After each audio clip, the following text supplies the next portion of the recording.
registrerte, var det 4 feil på hinder her, og så får vi få det offisielle resultatet etter hvert. Fra Jarlsberg kommer neste start med Emma Brauti og Lay Hayes. Men vi har i hvert fall nå fått foreløpig topp 3-resultater. Det er Sanne Sørli som var feilfri på hinder og innenfor tiden. Alle har da 152,5 poeng. Leder foran Fredrik Øya Stokke, som gjorde på hinder, 147,5. Og foreløpig på tredje Vigen Flam, og 141.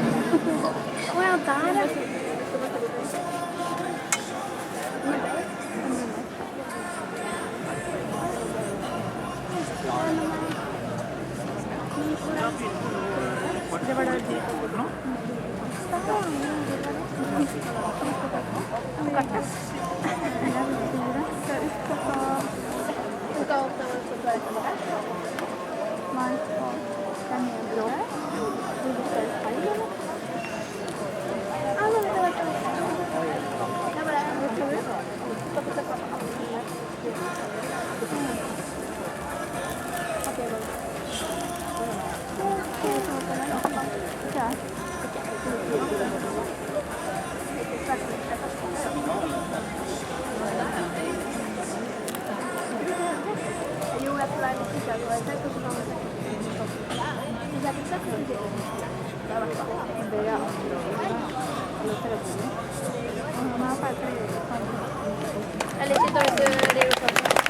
Ja, det var vel feilfritt på hinder her også, så det blir spennende på de øvrige